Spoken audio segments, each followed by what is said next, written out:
नमस्कार साथियों, आज के इस वीडियो में सामाजिक धार्मिक सुधार आंदोलन के बारे में डिस्कस करेंगे जो आपके आने वाले एग्जाम के लिए बहुत इंपॉर्टेंट है। वीडियो को पूरा एंड तक देखिएगा। चैनल को सब्सक्राइब कर लीजिए, वीडियो को लाइक कीजिए, दूसरे फ्रेंड के साथ शेयर कीजिए और सबसे बड़ी चीज़ नोट्स बनाइए, रिवीजन करिए, अपने माँ बाप का सपना पूरा करके दिखाइए। आंखों में अरमान लिया, मंजिल को अपना मान लिया, मुश्किल क्या आसान क्या, जब ठान लिया तो ठान लिया।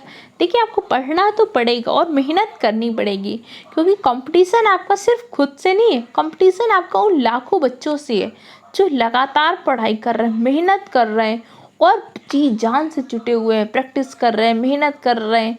उनसे कंपटीशन है, तो आपको पढ़ाई भी उन्हीं के अकॉर्डिंग करनी होगी और सिर्फ हार्ड वर्क नहीं, आपको स्मार्ट वर्क करना होगा। आपको पता होना चाहिए कि एग्ज़ाम का पैटर्न क्या है, किस तरीके से क्वेश्चन पूछ रहा है, किस लेवल पे क्वेश्चन पूछ रहा है। इन्हीं सारी चीज़ों को ध्यान में रख के ये PDF बनाएगी। इसमें हर एक पॉइंट बहुत इंपॉर्टेंट है। इसके साथ ही हम हर पॉइंट से जुड़े कुछ एक्स्ट्रा पॉइंट भी जानेंगे। तो इस वीडियो को पूरा देखिएगा, रट डालिएगा, सारे क्वेश्चन आपको इसी सीरीज से मिल जाएंगे। चलिए अपनी क्लास को स्टार्ट करते हैं। आधुनिक भारत में हिंदू धर्म में पहला सुधार आंदोलन किसने किया था? ब्रह्म समाज ने। ब्रह्म समाज की स्थापना किसने की थी? राजा राम मोहन राय ने। राजा राम मोहन राय को क्या बोलते हैं? आधुनिक पुरुष बोलते हैं, भारतीय पुनर्जागरण का पिता बोलते हैं। राजा राम मोहन राय को राजा की उपाधि किसने दी थी? अकबर द्वितीय ने। राजा राम मोहन राय की मृत्यु कहाँ पे हुई थी? इंग्लैंड में हुई थी। ये अकबर द्वितीय की पेंशन को सही कराने के लिए गए थे, बाद में उनकी मृत्यु वहीं पे हो जाती है। राइट हो। ब्रह्म समाज का उद्देश्य क्या था? ब्रह्म समाज का उद्देश्य था एकेश्वरवाद का प्रचार प्रसार करना। ब्रह्म समाज कहता था ईश्वर एक है, परमात्मा एक है, तो मैं उस एक की बात को मानना। विभिन्न प्रकार के पाखंड आदि का विरोध करते थे। सती प्रथा का उन्मूलन किसके द्वारा हुआ? राजा राम मोहन राय के प्रयासों के द्वारा सती प्रथा का उन्मूलन संभव हो पाया। उस टाइम पे हमारे समाज में बहुत सारी कुप्रथाएं भी प्रचलित थी। सती प्रथा थी, बाल विवाह था, दहेज प्रथा थी, बहुत सारी। इन सब के लिए राजा राम मोहन राय ने बहुत प्रयास किया और सती प्रथा के उन्मूलन का सबसे बड़ा श्रेय कर जाता है किसी को? तो राजा राम मोहन राय को। आगे देखते हैं, अलीगढ़ में स्थित मोहम्मदन एंग्लो ओरिएंटल कॉलेज की स्थापना किसने की थी? मोहम्मदन एंग्लो ओरिएंटल कॉलेज की स्थापना की थी सैयद अहमद खान ने।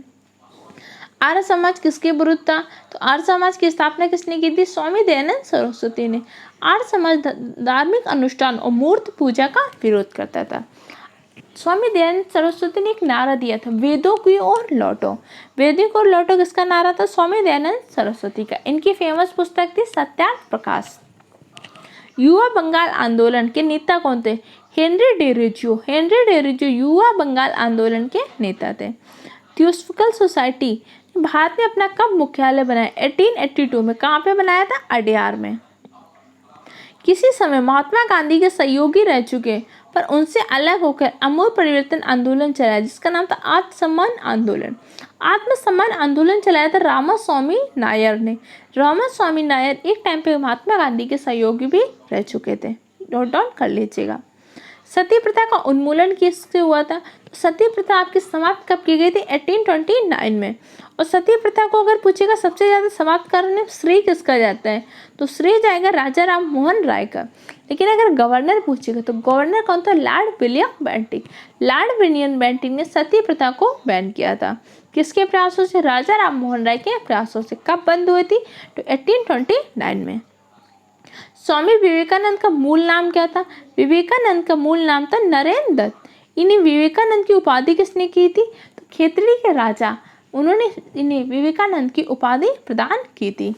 ज्योतिबा फुले, इन्होंने क्या किया था? सत्यशोधक समाज की स्थापना की थी। ज्योतिबा फुले की कुछ प्रमुख पुस्तकें, गुलामगिरी, इशारा, ज्योतिबा फुले की प्रमुख पुस्तक है। दम्भी ब्राह्मण, अवसरवादी ग्रंथ जातियों की रक्षा इनका मुख्य उद्देश्य था। ज्योतिबा फुले का जन्म दिवस कब मनाते हैं? 11 अप्रैल को ज्योतिबा फुले का जन्म दिवस है। 14 अप्रैल को डॉक्टर BR अम्बेडकर का जन्म दिवस है। इसीलिए 11 अप्रैल से 14 अप्रैल तक हमने टीका उत्सव के रूप में मनाया था। जब टीका से जुड़े कुछ इंपॉर्टेंट पॉइंट नोट डाउन कर लीजिए। पहला, मिशन इंद्रधनुष किससे संबंधित है? मिशन इंद्रधनुष टीकाकरण से संबंधित है।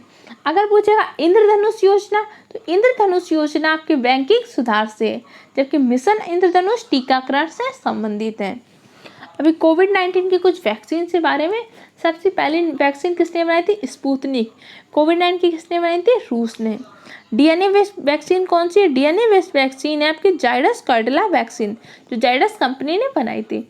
ये अभी आपके राजस्थान में जो वीडियो का पेपर होता है उसमें क्वेश्चन पूछा गया था, नोट डाउन कर लीजिए।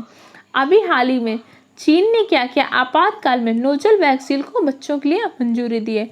नोजल वैक्सीन का तात्पर्य क्या है? निडल फ्री वैक्सीन है। तो कई बार आपसे एग्जाम में क्वेश्चन पूछ सकता है, निडल फ्री वैक्सीन को मंजूरी किसने दी? चाइना ने दी है। इसमें क्या होगा? निडल मतलब सुई लगाने की जरूरत नहीं पड़ेगी। असत्य शोधक समाज की स्थापना किसने की थी? ज्योतिबा फुले ने की थी। कब की थी? 1873 में। ज्योतिबा फुले की कुछ प्रमुख पुस्तकें, गुलामगिरी, इशारा, ध्यान रखिएगा। किस धर्म तो सुधारक की मृत्यु की भारत के बाहर हुई थी? राजा राम मोहन राय की। इनकी मृत्यु इंग्लैंड में हुई थी। राजा राम मोहन राय के प्रयासों से 1829 में क्या हुआ था? सती प्रथा का अंत हुआ था। राजा राम मोहन राय को भारत का अग्रदूत, आधुनिक भारत का पुरुष बोलते हैं। राजा राम मोहन राय को अकबर की उपाधि दी थी अकबर द्वितीय ने। इनकी मृत्यु कहाँ पे हुई थी? इंग्लैंड में हो गई थी। क्लियर? सत्यार्थ प्रकाश पुस्तक के लेखक कौन है? स्वामी दयानंद सरस्वती। इन्होंने एक नारा दिया था, वेदों की ओर लौटो। रामकृष्ण मिशन की स्थापना किसने की थी? विवेकानंद ने। विवेकानंद को विवेकानंद की उपाधि किसने दी थी? केतरी के राजा ने। इनका मूल नाम क्या था? नारायण दत्ता। वहाबी आंदोलन का प्रमुख केंद्र क्या था? पटना। पटना वहाबी आंदोलन का प्रमुख केंद्र था। अच्छा, पटना पश्चिम विहार कहाँ पे स्थित है? पटना पश्चिम विहार यूपी के एटा जिले में स्थित। इस पॉइंट को नोट डाउन कर लीजिएगा, बहुत इंपॉर्टेंट क्वेश्चन है। अच्छा, पाटलिपुत्र की स्थापना किसने की थी? पाटलिपुत्र की स्थापना की थी उदय ने। गंगा और सोन नदी के संगम पर पाटलिपुत्र की स्थापना की गई थी। भारत में दास प्रथा को कब अवैध घोषित किया गया था? 1843 में भारत में दास प्रथा को अवैध घोषित किया गया। सर्वप्रथम दास प्रथा को किसने बंद किया था? मुगल काल में अकबर ने। अंग्रेजी शिक्षा किसने प्रारंभ की थी? विलियम बेंटिक ने। वेदों में संपूर्ण सच्चाई निश्चित थी, किसने कहा था? स्वामी दयानंद सरस्वती ने। इंपॉर्टेंट पॉइंट है, नोट डाउन कर लीजिए। स्वामी दयानंद सरस्वती ने वेदों की ओर लौटो नारा दिया था। आज हमने इतने पॉइंट को डिस्कस किया, सारे पॉइंटों को नोट डाउन कर लीजिए, अच्छे से रिवाइज करिए। इसके बाद में नेक्स्ट क्लास में और इम्पॉर्टेंट क्वेश्चन डिस्कस करेंगे, प्रैक्टिस क्वेश्चन को लगाएंगे। तो तब तक के लिए चैनल को सब्सक्राइब करिए, वीडियो को लाइक कीजिए, दूसरे फ्रेंड के साथ शेयर कीजिए।